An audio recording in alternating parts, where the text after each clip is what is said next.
lost members and Exactly. what we're doing and how we're Or just moving ways to forward. grow the church and, It's like a suggestion box. right. And a way to do it to where, I agree with that 100%, because the thing is that if we are not all on the same page and all going the same direction, we need to ask ourselves the question, what do we need to do? What do we need to change? Because just because I have this idea does not mean it's the right idea. Just because you have that idea does not mean it's the right idea. But if we can form a consensus where we're all thinking about it, saying, well, okay, guys, these are the ideas we brought up. What do we think about them? How do we want to accomplish them? Then we can get there. So, when I was sitting here this morning, and it's kind of funny because today is about words and whoopings, or words or whoopings. I think it's words or whoopings, because, and if I said words and whoopings, it means you really don't have a choice. You get both. You get both. Or is it possible that we have a choice? I think we have a choice. So, when I'm reading this thing and I'm going through it, I like reading, and again, I love this app because I can bounce back between scriptures. And sometimes, and again, I'm not saying that what this person has said, how this Bible version came out, but I like it. And so I'm going to give you an example. This is verse 4 in Hebrews 12, verse 4. So see, I wasn't even going to go with verse 4. It says, ye have not yet resisted unto blood, striving against sin. That sounds good, but it's still kind of hard for me to understand. Let's see here. I love this version here. He says, you are in a fight against everything that is wrong, but you have not yet had to continue fighting until someone killed you. So in other words, it basically says that we're in this fight. We're in a fight against everything that is wrong. That is our job. We're in a fight. If it's wrong what is being happening to our children and where they're being taken to, then we have to fight for that, AJ. The Bible talks about that when a thief comes into your house, what thief are you going to let walk into your house and go, oh, yeah, that coconut cake, yeah, I'm going to eat that later. Yeah, you can just go ahead and take it. I don't want it. I mean, in reality, is that not what we basically do for our children and do for our lifestyles? We just let it go away. We don't fight for this. This is a fight. And I love the point he says, because it's a lot of the old Christians, they had to fight, basically, and they got killed over this whole belief. And yet, we're fat and lazy. Well, it's going to stop. I'm thinking, oh my gosh, she's going to be mad at me today because I couldn't make air conditioner work. So Lance had to go figure out how to get new batteries and how to mess around everything. I finally got the air conditioner going. Because somebody would walk in here today and go, it's hot. I'm sorry. Fix the air conditioner. But not the people would ever say that. So now, I kind of got sidetracked with that, but I'm going to take you on a story here. When we talk about spiritual warfare, last week we laid down the premise that, number one, God may be punishing us because of some things that, as an example, he talked about withholding your prosperity.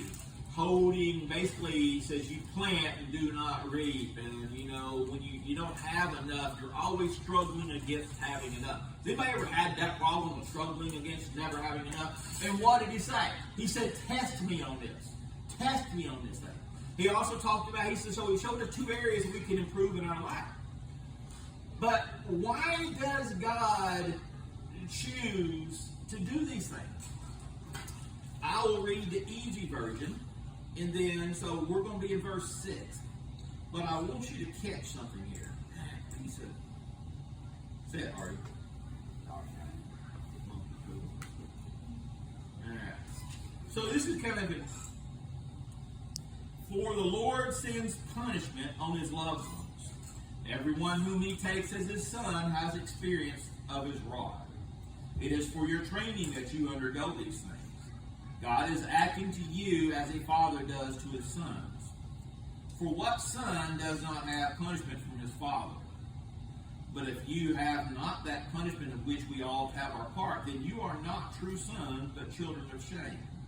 And again, if the fathers of our flesh gave us punishment and had our respect, how much more will be under the authority of the Father of all spirits and have life? For they truly gave us punishment for a short time, as it seemed good to them.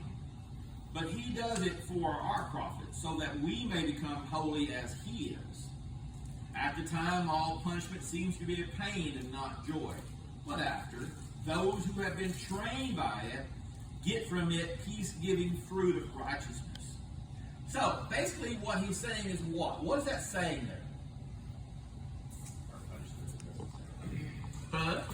Our punishment is necessary for growth. Our punishment is necessary for growth. Well, what is the two stages of God's punishment? Do you realize that? That there is two stages to God's punishment. King James tells us specifically that. First thing is verse 6.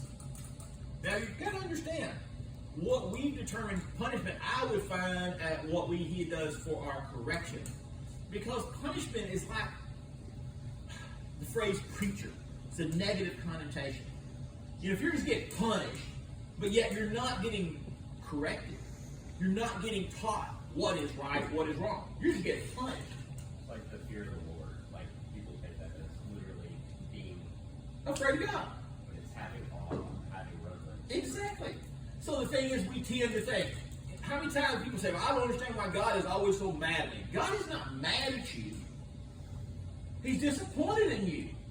There's a big difference. Being mad, yes, you can be mad at your kids because they cut a hole in your swimming pool. Yes, you can be mad at them. They ain't getting another one. But you're more disappointed that they did it, that they did this wrong thing. So what have you got to do? The Bible says clearly that as a parent, you have to discipline those. You have to whoop them. Not first. Not first. Whooping comes second. And I'm going to prove it to you here in a second. Whooping is not the first response. I admire David because David tries to talk to his kids.